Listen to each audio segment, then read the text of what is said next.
Welcome everybody. We're so glad you joined us for the monthly Willow Creek Association webcast, where we focus on a lot of different topics that are important to church leaders. And this month we are taking a look at something that I know is important to every single one of you, and it's about fostering a culture of healthy leadership development. And this is a robust topic. There are a lot of voices in there helping us as leaders think about how to develop people well, holistically. But our guests today are two that you're going to really love hearing from. But before I introduce them, as we get started, I wanted to let you know a couple ways that you especially can be involved in our webcast experience. So if you've been with us before, you know the routine. But if you're new, right below the box where you're watching us on your computer is a chat area where you can log in and get involved in a conversation. Over the course of the conversation, there will be some interaction, I'm sure, with some of our staff, some of the people who are also watching with you. But you'll also learn about some giveaways that we have during the course of our time together, so you'll want to pay attention to those. And then secondly, from time to time, there's going to be a couple of polls that pop up. And those are kind of a fun way where we can learn about you, and you can learn about who else is on this webcast with you. So you'll learn more about each other and who's all here.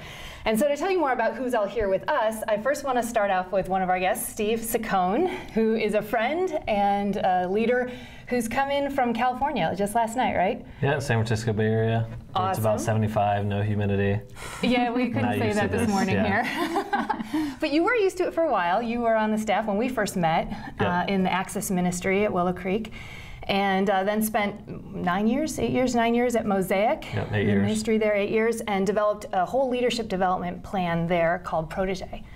And you've written a book on that, and now in your new role, you're at a staff leadership development role at a church in the Bay Area, right? Yeah, called the Highway Community. The Highway Community. And how long have you been in that role?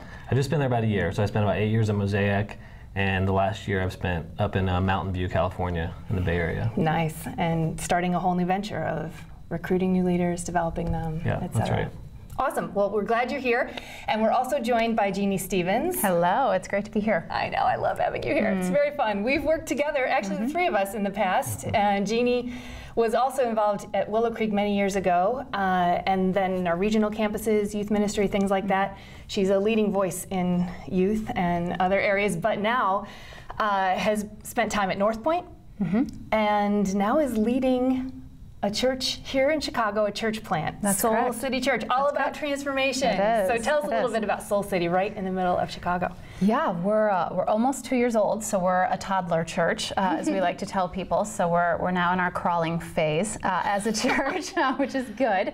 And we're right downtown Chicago in the West Loop area, and it's been the adventure of a lifetime. So yeah, when you say we're all about transformation, our mission is we want to lead people into a transforming relationship with Jesus. And it has been an awesome, awesome journey and adventure. And I'm excited about the conversation today about leadership development, because that has so much to do with the transformation process of a person's soul and who God created them to be. So yeah, those are very integrated, aren't they? They're very Sometimes integrated. we have them as separate conversations of transformation and leadership development, but they're right there, stuck together. All right, well good, well welcome. Thank you, it's great to be here. Thank you. And we love your toddler church. And I did not fly in from California. No, you didn't, you drove. I drove down 90 to get here. In the humidity and in the traffic. And another thing that we learned, or I learned, as we were just getting ready for today, is that not only did we all work together at Willow in that season, there's a bit of a funny story about how you shared a vacation together. We did. It was a bit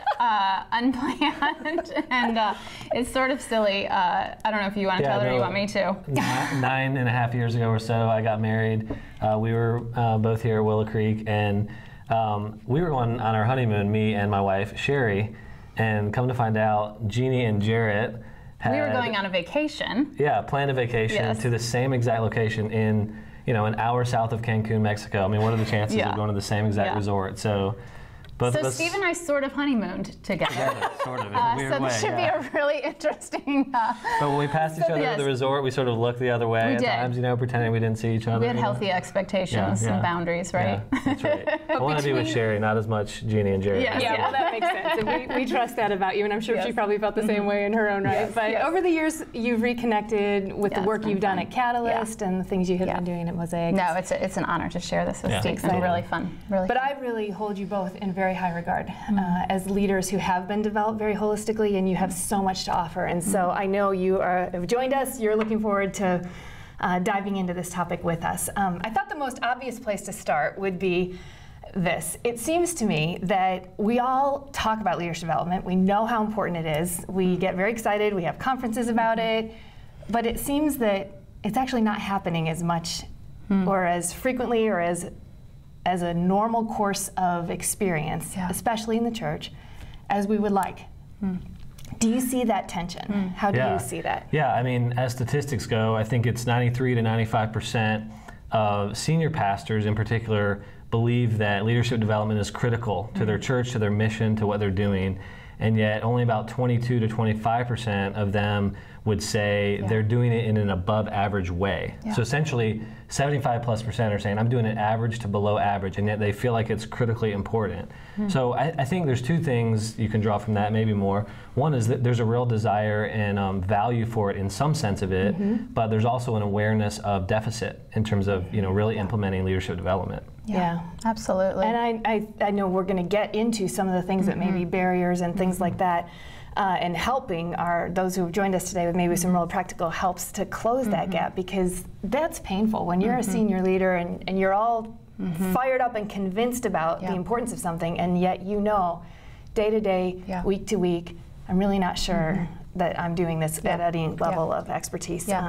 Yeah, it's a difficult spot because, when you have desire for something, I always talk about this triad when it comes to desire. You can't just have desire. With that, you need dependence and you need discipline. And oftentimes I feel like with leadership, and this is true of me, desire always gets at the top. And I'm always like, this is what I desire to do. This is what I desire for our church. This is what I sense God is desiring for us to do to move forward. But if it's not compounded in that triad and that pie of dependence and discipline, you don't know how to move forward and do it. And so it's that dependence on God. God, how do we develop leaders? How do we disciple them? How do we train them? And the discipline to keep going and to keep doing it. And those three have to be woven together. Now, when you think about leadership development functioning right, so say that desire is met with the dependence on God and the discipline to move it forward, when a leader is received early on and helped in their process, what does that look like when it's working right? Like, can you give us maybe a couple highlights to a scenario like that? Well, I think the thing that I first go to, and I really like to think about leadership development and discipleship hand in hand. And so to me, one of the first places that I go to is in 2 Timothy 2:2. And so Paul is having this conversation with Timothy, and he's saying, entrust all these things that you've heard me say in the presence of others, entrust them to reliable people who will be qualified to do the same. And I think that word will is really important. They will be qualified. And so when it's working right, you are with people and doing life with people. There's leadership development, there's discipleship, and you believe that a will come. I think about back in my 20s and the blessing of some people that poured into my life. I think they saw that will word. I think they saw, one day she will be able to do this. One day, if I invest, if I'm consistent, if there's a bit of a healthy structure to our development, to our discipleship, I think she has the gifting and the capacity and the ability, she has the will to be able to do this. And so, I'm sure we'll talk about this in a bit, but I think a lot of times people just don't know who do I begin to pour this into. What I love in what you're saying is that sometimes I want that 2 Timothy passage to say that I should develop people who are already capable. Right, exactly. Exactly. We want to find those people who we don't have to take the time to develop. I want to find the ones, well, that's not development. Right, How about some things that you would say when it's working right? I think that's really insightful, Jeanne. And I think we have to ask ourselves a question when it comes to developing others. Do we really believe in the people around us that this will happen, right? I mean, even Paul and Timothy, right? Timothy was Paul's protege. He was mentoring him, developing him. He was probably around 30 years old, maybe in his late 20s, early 30s. We don't know for sure. And he was saying, be an example to these admired elders, spiritually mature people around you. He was pastoring the church of Ephesus. Paul was investing in this guy and believing in what he was, but also what he could be, right? To your point. And I think some of us, the truth of the matter is, I don't know if we believe enough about the possibilities in people, in particular in young leaders, and we don't envision that and fuel that, and I think people feel, whether we're really for them at a deep level. That is so true. Yeah. That I've been on both ends of that, of someone who really did believe and someone maybe who didn't, and the scare in me as I'm hearing you talk is I think, wow, when have I conveyed that? Yeah. Absolutely. Either lack of faith or faith in others that I'm around. So that's a really good point. Yeah. You mentioned a little bit about your own development. Both of you received that kind of development. Yeah. Say a bit about the role. You said someone in your 20s. How about for you, Steve? Who was that for you? One person in particular, Cheryl Flesher, who was here at Willow in my days here, and she, I know, has had an impact on Jeannie's life too.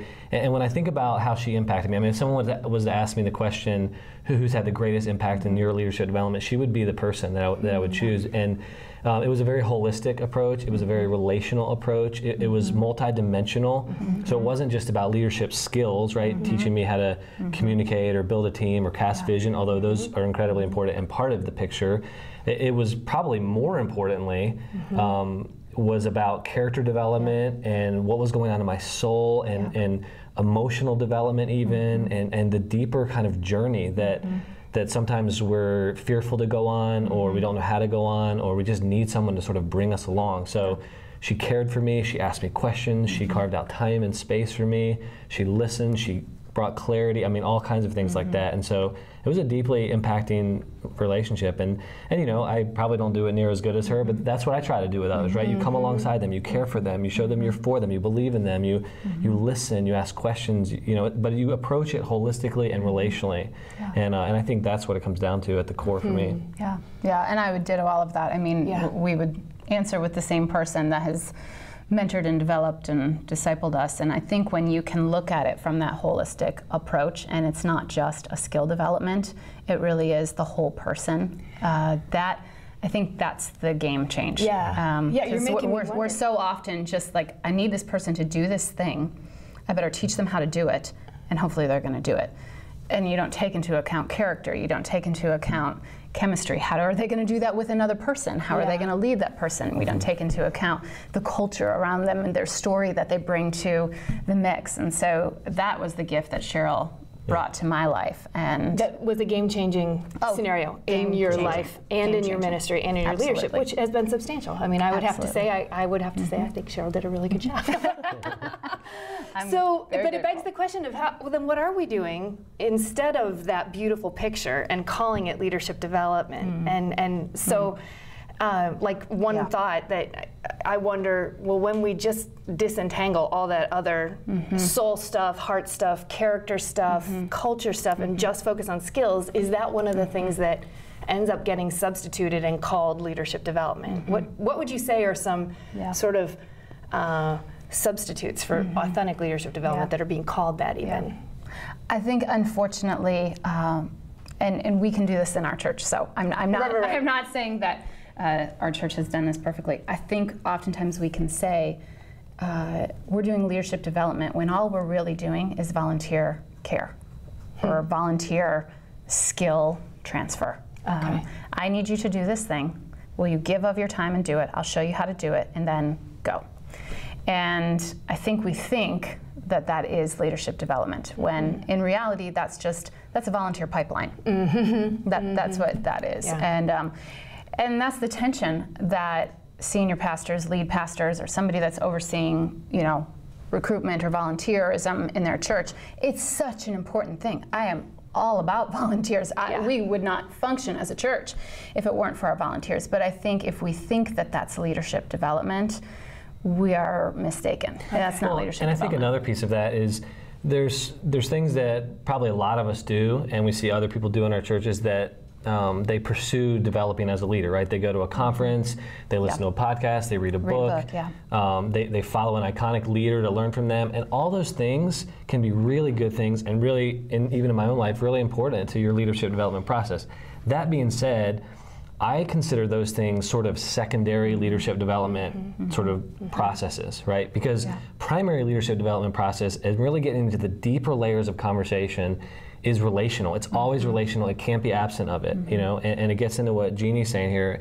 It can't also ever be just about the task or just what's at hand. It's got to be about more. It's got to be about helping people discover their calling and a vision for their life and their purpose, and getting them on mission, and also looking inward, right? There's this inward and outward journey that you can't really go in depth with as a leader unless someone's really walking it with you. You know, and I think that's what it comes down to. Yeah. And I remember, you know, Steve, I was reading some of that in your book. You know, this is the Protege book, and you were talking about some of those substitutes, and you were clear to be balanced, as you just were, and saying they can all have a very important place in leadership development, but I felt personally challenged as I was reading through it, going, wow, I think sometimes I might have put my own leadership development or those I'm working with in one of those categories and not really counted the cost of what am I missing? What is the body of Christ missing as a result of that? And so I think that's something that we need to think about. If there's that gap, and we know there is, between how much we desire for this and how much it may or may not be happening on a regular basis with emerging leaders, what is, like, just back up for a second and think, in the body of Christ, what are we missing?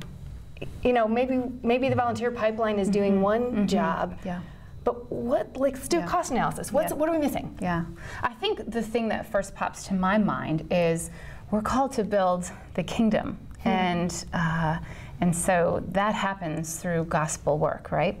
And I think when we just recruit somebody to be a volunteer, they're essentially just living out and carrying out someone else's vision. Versus when we call someone and say, God has placed a dream, He's placed a hope, He's placed vision inside of you. He wants you to participate in the building of His kingdom. How might He have crafted you in a particular way to do that? Then what we're doing is we're calling somebody to step into leadership and to listen to God in that tension of what is the vision God has poured inside of them so that they can carry out the building of the kingdom of God. And to me, that's a big shift, and that's a big difference. Do I just want people, and this is, to me, it's an insecure moment as a leader, because I have to ask myself the question, do I just want people to carry out the vision that I believe God has given to me, because my vision trumps theirs? Or do I believe that God, in all of His awesomeness and His hugeness and His unbelievable creativity, continues to pour visions into people, and my job actually is to help those give birth so that the kingdom can be even more vast and exactly what God wants it to be? And I think that's an insecure tension for a leader. Like, is it about just the vision that I'm supposed to carry out? Or should I be helping people learn how to carry out the vision that God has uniquely given to them? Yeah, and of course, I don't know if that makes sense. Totally. Yeah, no, totally. And of course, what follows is what we all want as ministry leaders is ownership, right, in someone's life. And so when you ask about what do we sort of lose in the process if we don't do it right, it's like, well, we lose ownership, and don't we want our people to own and be clear on their dream, their calling, their, you know, and align with that. You know, it's not, unfortunately, and for us maybe, it's not just about us, right? It's not just about our church, right? I mean, it's a significant part, but it's one piece of a greater, you know, thing, the kingdom. I think what we also lose is collaboration, and I think learned this more a mistake than the reverse. Meaning, there's so many young leaders, and probably in all your churches, that have a voice and a contribution that matters, that's valuable. We talk about value in the person. Well, I think we need to value what they have to say, and I think the truth of the matter is, we could say a lot about this, but it's like the church isn't exactly thriving when it comes to the next generation engaging in their engagement levels. And one of the ways we engage the next generation is drawing them into collaboration, hearing their thoughts, considering them valuable.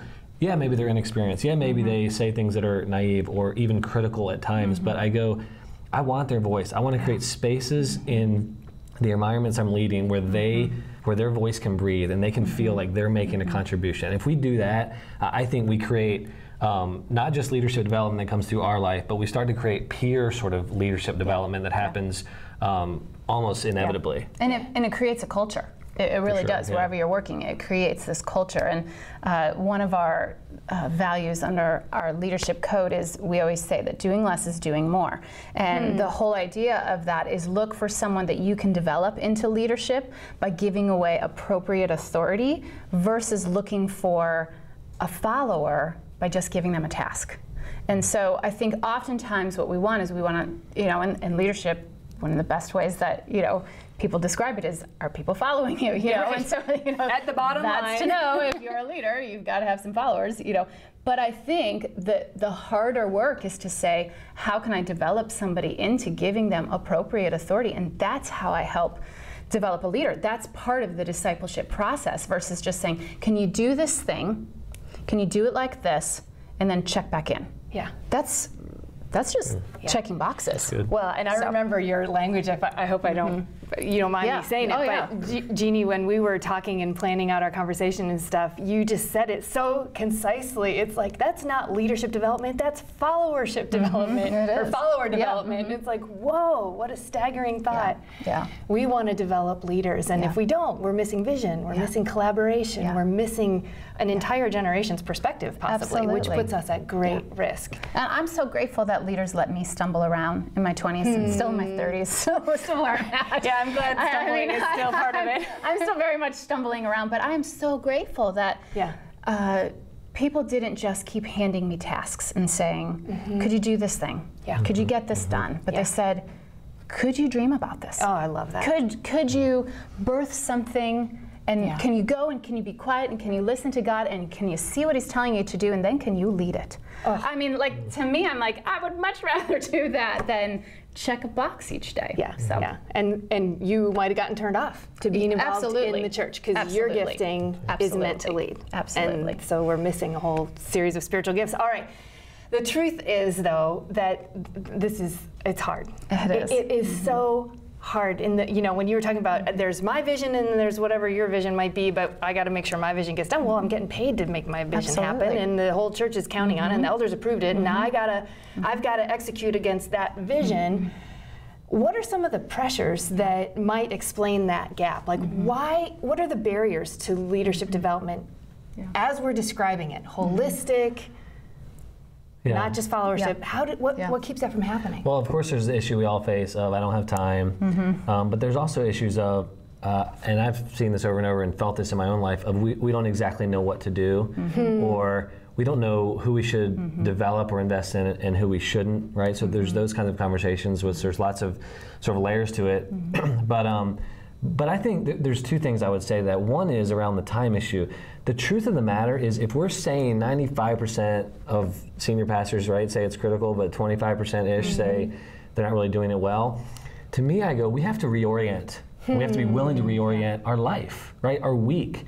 And we have to ask ourselves the question, where am I developing leaders this week or today? And we have to be able to answer that, right? This doesn't mean you have to, develop 172 leaders. It means find one or two or three and start doing it. And some of us, when we feel that tension of we don't know what to do, I get that, and we can talk more about that. But some of it is learning just by diving into it, right? Because most of us have led something or are leading something, and we have something to give away. I think all of us have something to give away, right? And so I think sometimes it's about stopping and reflecting and sort of thinking about, okay, how do I do what I do, and how do I give what I do away so that someone else can learn to do that, And then there's a conversation about spiritual depth and vibrancy. There's a conversation about character development and soul care and coming alongside people and helping them do that, And so some of it is just like dive into it and learn. It's sort of like with being a parent, right? I have little kids, and you try to discipline them one way, and that doesn't work, and so you try another way. And you read this book, and it says that, and this book says the opposite, and you're like, I got to figure this all out. But I mean, that's sort of leadership development, right? You dive into it, and you learn, in some sense, by experimentation. Right? Absolutely.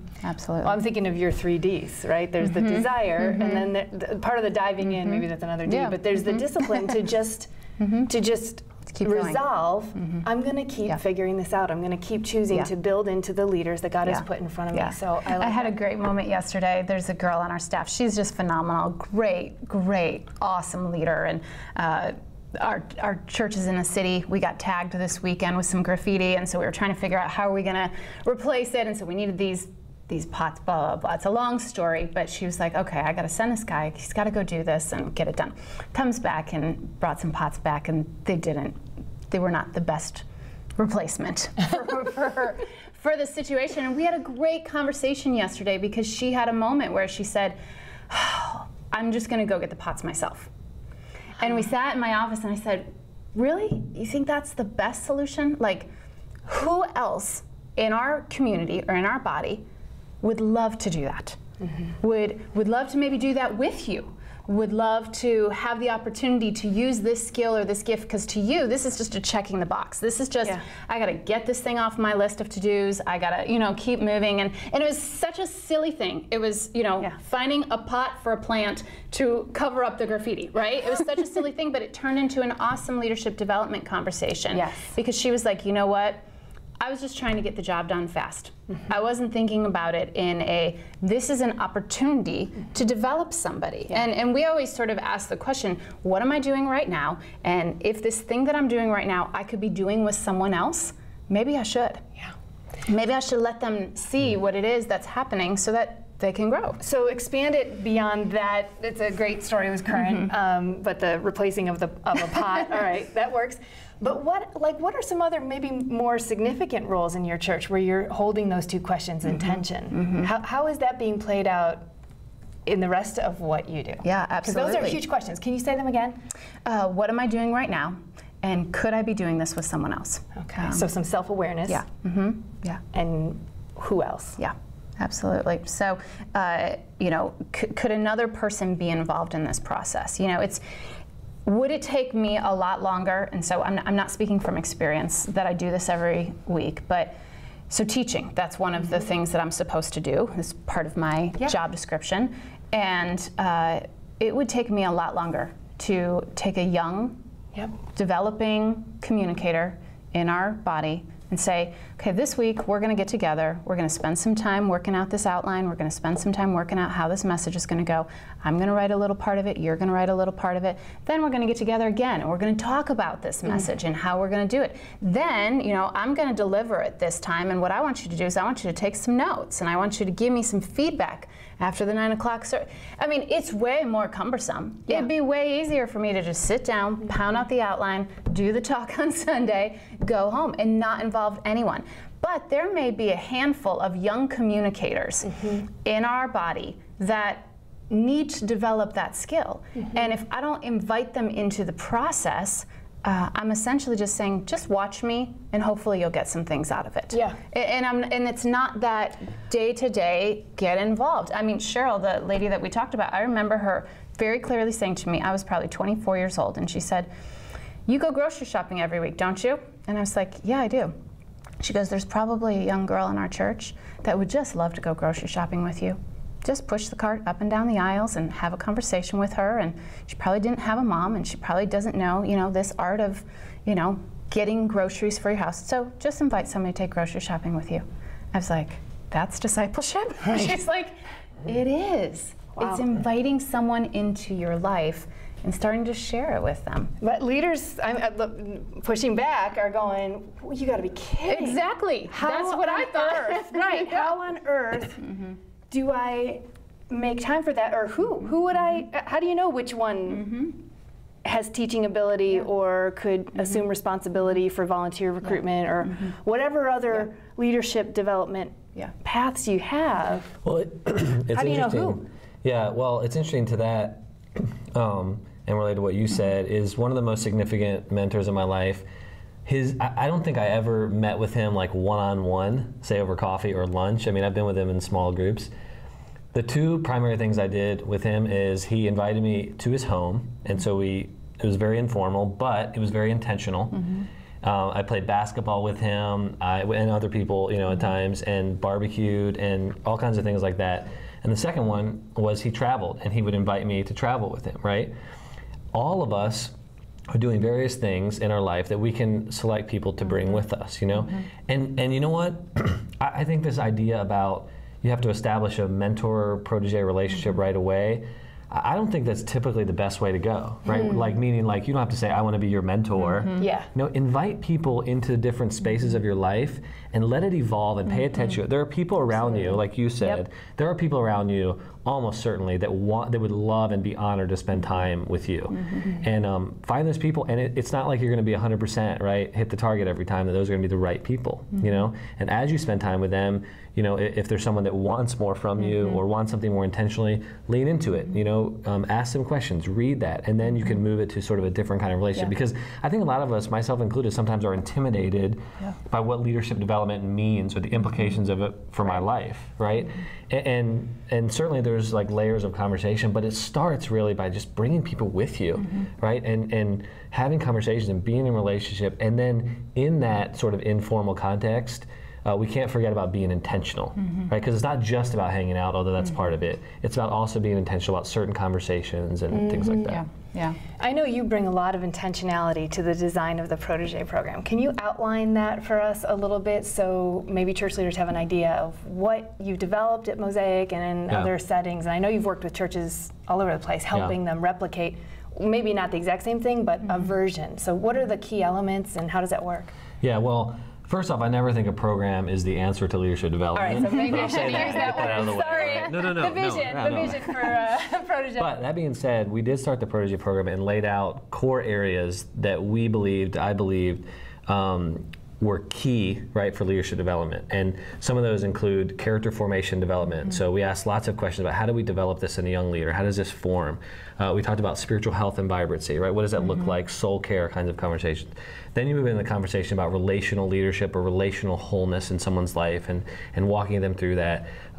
There's a conversation about being missional, right? What does it mean? What does it take for someone to be missional? Which, quick example, we do different experiences, and one of them we did to develop sort of a missional heart was we took the proteges through a tour of the Church of Scientology, which wasn't to convert them, but we took them through, and I told them before, no arguing, no disagreeing, just listen, right, and learn, right, and experiences. So we go through that, and essentially what I knew was they try to convert you. Oh, more you or knew less, that right? going into it. Yeah, I know that going into it. So essentially it is awkward and feels a little weird, and you feel sort of pressure and all this, and then we go out afterward and we debrief it. And I almost have to say nothing, right? The proteges just talk about what it felt like and what they learned, and then I just turn the conversation, what does this mean for us? It doesn't mean we shouldn't share the gospel, it doesn't mean we shouldn't share our faith, it does inform how we go about doing it, right? It does sensitize us to what it feels like to not be respected or valued for what we think or believe, you know, and so that's one example of growing missionally, you know. So some of the Protege program was small group environments, some of it was one-on-one, some of it was experiential learning.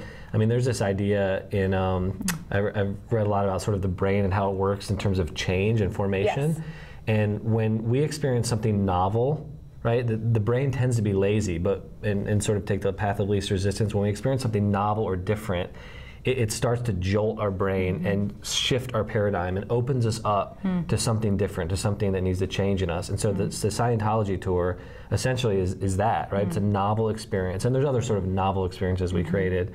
And then I think another key area of the Protege program was entrepreneurial leadership, which I think is an overlooked sort of thing in leadership development. And not everyone's, by entrepreneur, I don't mean everyone goes and starts a company.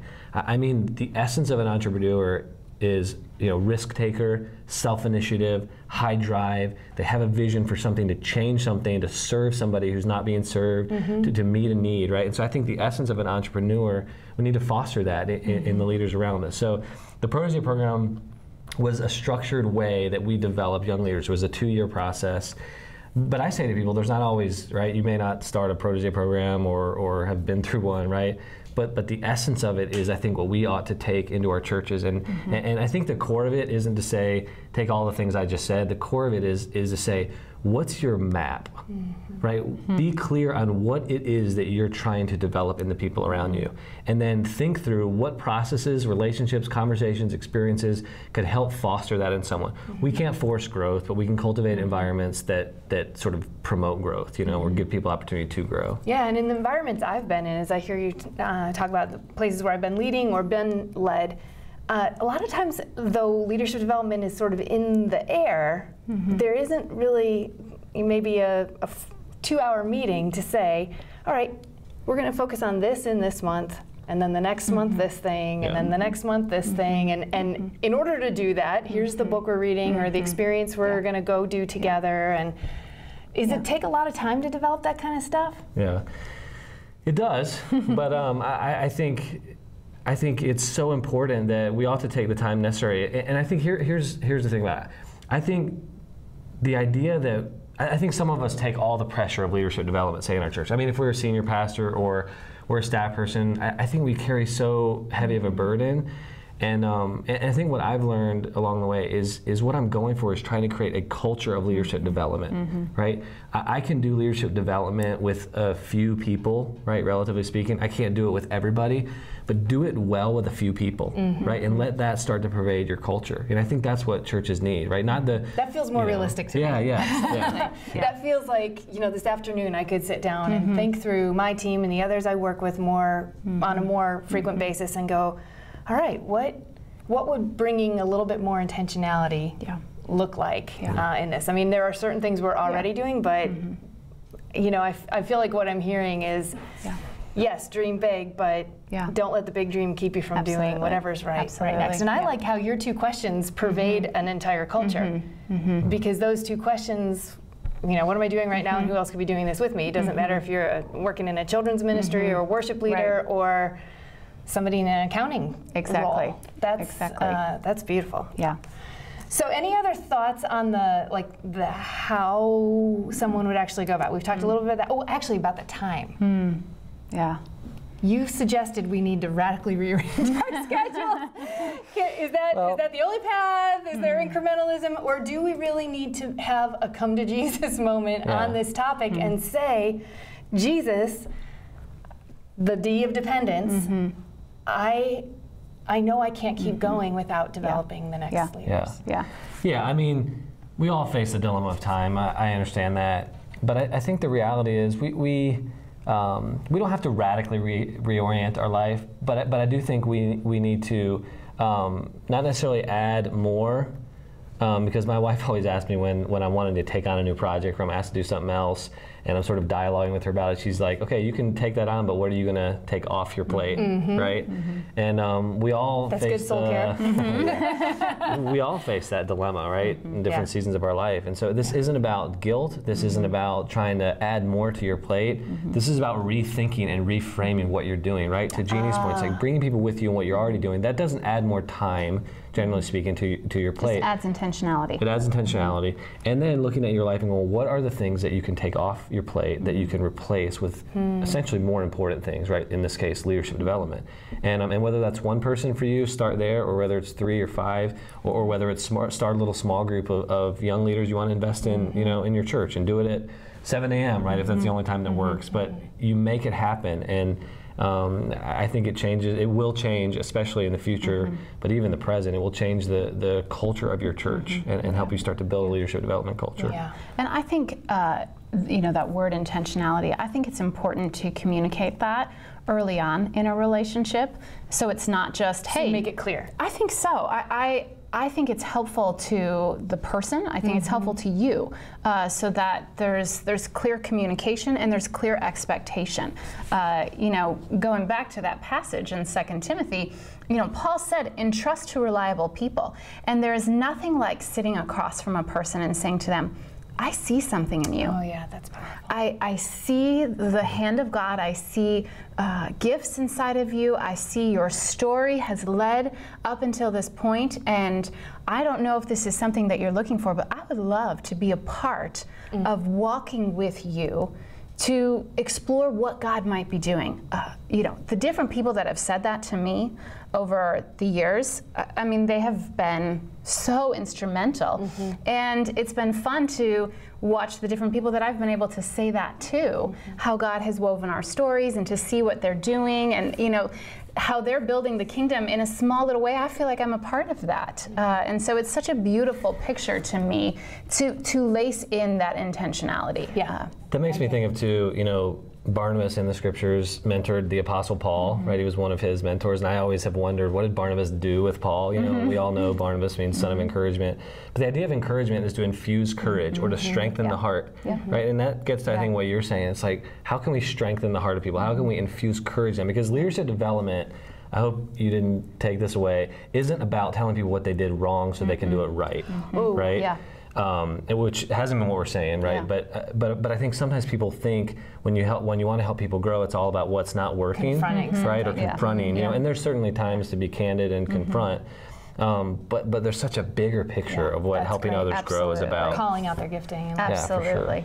Guys, in just a few minutes, I would love to, we're going to take a look at some questions if anybody has any. So you may have already been doing this on chat or any other way of mechanism on Twitter or Facebook or something, getting some questions into us that we'll be able to field in just a few minutes. But as you were talking about that, I found myself wondering, leadership development isn't really about age, is it? We're not only talking about students or folks in their 20s.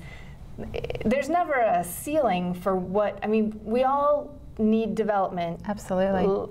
We become lifelong learners, and maybe, you know, it's not a one time and then you're done, and you're not signing up for a forever till death do us part kind of relationship. Right, How does leadership development ebb and flow over the course of a leader's journey? Because some of us listening today may actually feel like, wow, I've never had somebody sit and tell me that they saw that in my gifting, and how might my life have been different, and how am I possibly going to give that to somebody else, and am I too old to be developed still? Yeah. No, you're never too old. Yeah, right. And I don't think we should ever walk out of a season of life where we say to ourselves, I think I got this down. I think I know this. I think I know this leadership drill, and I can pull it off. The best leaders are those that have followed others. The best leaders are the ones that actually know the beautiful skill of the relationship of a Paul and a Barnabas, of a Paul and a Timothy. They know that they should always be, even if they're in the leadership seat, they should also be in a still learning. Who am I following, and who am I leading, or who am I learning from as a leader. So I think that's essential, that never stops. And I think this gets to the posture of our heart. And even the scriptures compare foolishness and wisdom. And one of the things it says about the fool is that they reject instruction, you know, or advice, and talks about a wise person being open to the counsel of others. And I think there's really something to that, because all of us should live life with a teachable spirit. And I know sometimes some of us face the, I don't know, pain or realization that we haven't had someone, like to you, Mindy, what you said, it's like you haven't had someone come alongside you in the way that you would dream about or desire. And I know that can be a painful thing. At the same time, I would say part of sort of learning to be a protege, we'll call it, right? A learner of others, a leader who's developing is opening the posture of your heart to other people around me. Because it hasn't always been true that for me, sometimes it has, but that a mentor or a leadership developer has developed me, right? I've been grateful to receive some of that in my life. But some of the people that have quote unquote developed me are people that I've pursued and I've initiated. And it hasn't been a one-on-one setup we meet every week. It's been like last week I initiated with an entrepreneur that I would love to learn from, and we sat in his office for 2 hours and I asked him questions and learned, and it was really valuable. And in some sense, right, he sort of began a mentoring relationship. He wants to do it again, right? Yeah, and that's great. He invited me back. And so it's not all about waiting for someone to come develop you. Go get it, right? And when you ask the question of who should I be doing this with, those are the people to look for. Those are the ones that have that initiative. You know, they have that spirit of, you know, as we were talking about 2 Timothy, they have that reliability. I want to grow. I want to learn. I'm curious. How did you learn how to do that? Who taught you? Can you help me with this skill? I don't understand why I keep doing this thing in my life, you know, this character problem. Could you help me understand it? I want to do this one day, you know, when I'm 50, but I'm here. How could you help me get there? And so I think to see a person that has that desire, I'm always drawn and attracted to that in a person. You're making me think of somebody who I've had the chance to journey with as she's been developing as a leader. And one of the earliest observations I made of her was that she asks a gazillion questions. And they're thoughtful, they're deep, and she ends up asking questions that when I answer it, I go, I didn't even realize I knew that. Like she asks these very pointed, specific questions, and I wonder if someone who asks a lot of questions, it tells us something about their heart. And I think asking questions is one of the greatest gifts in discipleship and leadership development, because I don't know if you would agree with this, one of the greatest gifts that Cheryl, who we mentioned, she asked me questions. She let me self-discover. That's great. And you know, I don't think leadership development, or, you know, intermixed with discipleship, I don't think it should ever be about, here's what you did wrong, and here's how you can do it right. It's asking a question. It's saying, so tell me what you're thinking. When you went about doing that, why did you do it that way? You know, who's somebody that you're bringing alongside of you in the process of leadership development? That's great. It's just better to self-discover than to tell somebody. And it's hard for me because I tend to see things and I just want to say, like, yeah, that probably wasn't the best way to do it. Do it another way. And so I have to grow in the skill of, you know, just wanting to say. Parenting for me. Exactly. Right. We'll talk about that later. Just one quick thing on that too. I think I'll get this right. Someone said that Jesus was asked 187 questions throughout the gospel, something like that. And he only gave a statement answer 3 times. And he asked 307 or something questions in response, right? I don't know if all those numbers are precisely accurate, pretty close. And it points to kind of what you're getting. It's like both the mentor and the protege, so to speak, both ought to aspire to be great question askers, and underneath that be teachable. And teachable isn't just being a learner, right? Some people, I think a fair bit of Christianity, they want to learn knowledge. And the reality is I've bumped up against this people, but some of those people aren't teachable, meaning they want to gather at their own, through their own observations and learning information, right, which is a good thing in itself, but they're resistant to being molded and shaped by people. So when I look for who to invest in most, I look for people who are teachable, right? They're open to the shaping, of course, of me, but of other people, and they carry that spirit of humility. And you can sort of sense that. Oh, You absolutely. sense it, for sure. So Steve, there's a question that's come in for you. What do you see as the greatest leadership development need or challenge today? That's a great question. I think my mind goes right to helping people become the right kind of people. Because when we talk about leadership development, it's really important to talk about skills and those kind of things, keep at it. But we've missed the whole thing if we're not developing and helping develop the character of people. Because what the church needs most is people and leaders and pastors who have something to say, because the substance and essence of who they're becoming is speaking loudly. It's compelling, right? That's why Jesus was compelling. You know, that's why I think a lot of his followers in the early church were compelling. We need to become the right kind of people. We, again, can't force people to become the right kind of people, but we certainly can cultivate environments that raise the value of the right kind of virtues, that fight the battle against sin, that engage a formation process where transformation is really happening. So that to me is the core of leadership development more than anything. And that and stands the greatest risk of being lost in our current expression of it. For sure. Would you say that based on what you're seeing? I would completely agree with his answer. The greatest need in the church is to be able to help people understand that transformation is a lifetime invitation that we've been invited into, and you are never exempt from it, you are never excused from it, and to help people understand what does the transformational journey look like, and how can I become, you know, not to steal John Ortberg's language, but how can I become the me that God created me to be, and live that out in the world. If the church focused on helping people become who God created them to be, that is, to me, the fulfillment of the gospel, actually. Yeah, it is. Yeah. Oh, I love that. I feel like I hear the sound, the music crescendoing. Love it. I love that. You know, it's my favorite topic. Here's another question that's come in of how do you determine who you should develop? So we've been talking a little bit about teachability, but maybe think of there are other elements you'd want to mention. How do you determine, in a room full of hopefuls, who would be the right person to pour yourself into? Because sometimes the people who raise their hand and go, ooh, pick me, are not necessarily the ones that probably warrant your attention. How do you know?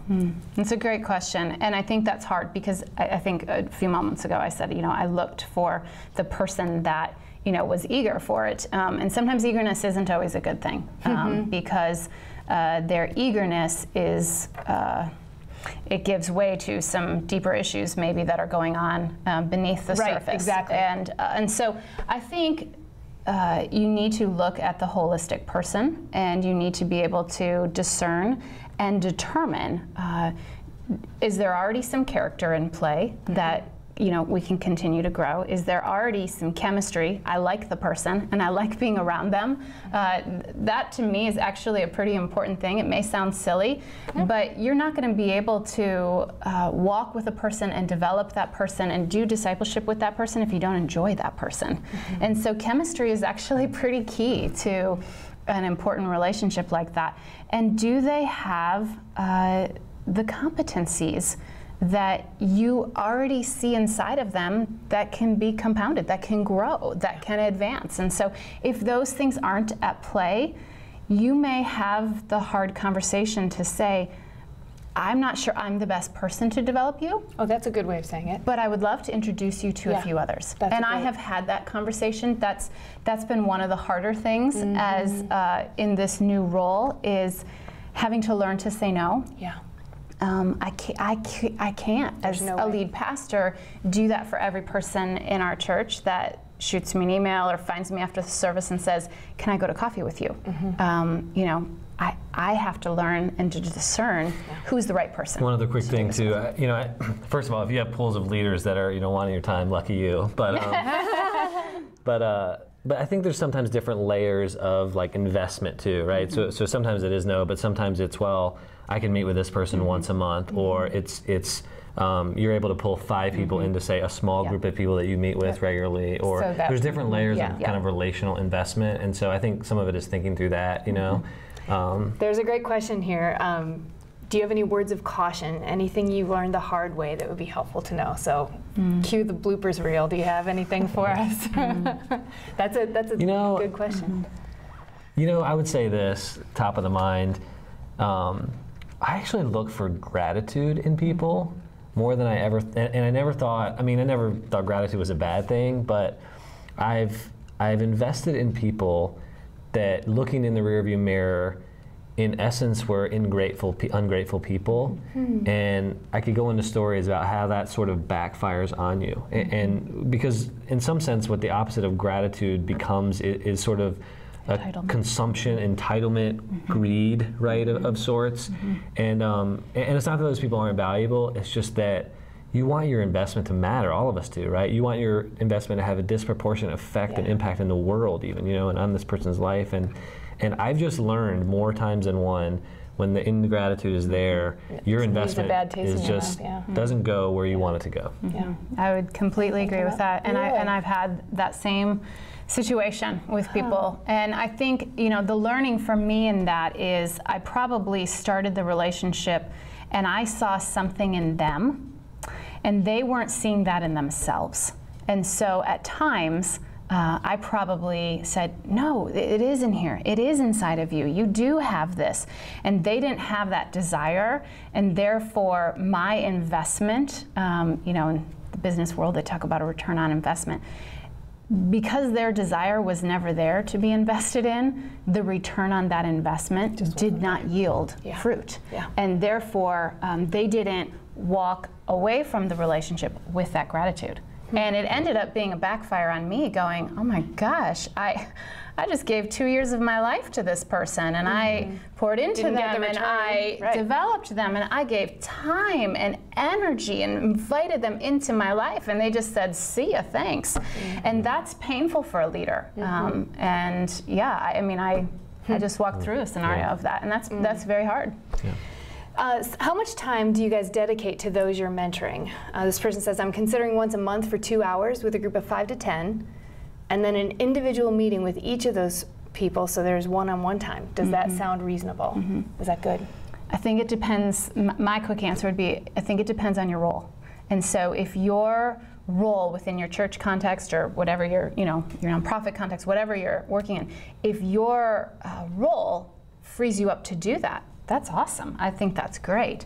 I think you have to be able to look through the grid of all of your responsibilities and all of the things that you have been charged to bring to, you know, the particular role that you're doing, and you have to go, I can do that. And because if you are going to go beyond your limits, you're not going to embrace the gift of limits, you're going to choose to go beyond your limits, what's going to end up happening in that mentoring relationship or discipleship relationship is you're going to end up getting frustrated. And you're going to end up going, I'm giving too much, I don't have time to do these other things. And then what's going to happen is you're going to go back to the age-old thing as to why 90-plus pastors say, I have the desire, but I'm not doing it. I don't have the time to do it. So your only question is, that's awesome as long as you can say yes with, it's a clean yes. I can actually give that much, so it's not, that's good wisdom. And I think on the other side of that conversation is, I think that's fair and reasonable, but I think on the other side of it, pay attention to your energy levels, right? Because if you find yourself being frustrated or overdrawn, you got to relook at stuff, right? So, you know, in a day, in a week, in a month, you know, what is a healthy rhythm for you in terms of the way that you invest in people? If that's it, great. There's not one answer to this. It really is according to the person. So experiment. That was a question that also came in, is how do you keep your soul alive and well while giving so much to others? So part of what I'm hearing in you is a constant ability to foresee, but monitoring. How am I doing to make sure you're guarding your own house? Is that right? Absolutely. How else do you care for your soul in the midst of that, though? Well, I don't know if this gets to that right at the spot of it, but I have found in my life, and I've seen in many others, when you're investing in the right people, it actually energizes you. It doesn't take it out of you. Oh. So if you're investing in people, you were finishing your sentence on that. If you're investing in people, and I'm not saying we shouldn't invest in difficult people or anybody that drains us. I'm not saying that, but gauge that stuff in you, because if there's certain number of people that are like draining to you, you know, unless God is really telling you clearly to invest in this person, I mean, I think there's wisdom in not spending too much of your time in that mode, because then you're not able to give the best of yourself to where you need to give the best of yourself. That's fair. That's good. Yeah. I think we are almost out of time. Let me see if there's one more question, and we can be really quick, but then I want to give you each a chance. You know what, I might forward these to either of you guys, because there's actually some other great questions that came in, and maybe on our blog we can take some minute afterwards and answer and capture a couple thoughts, and we will post some stuff on our blog. But as we're wrapping up, you know, we have the Leadership Summit coming up, and we're excited. You guys are both going to leverage that a little bit with your teams. We were talking about that, so that might be something that could be a next step, but not just to send them or go with and sit in the seats, but how could people leverage that time with a team to get the most out of it?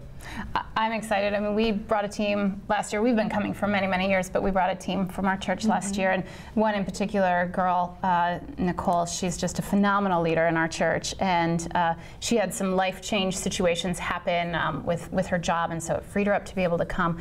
And it was such an important moment in her life. But it wasn't necessarily just the content that she received from the teaching, which the teaching is phenomenal. It was sitting out on the lawn. It was processing it.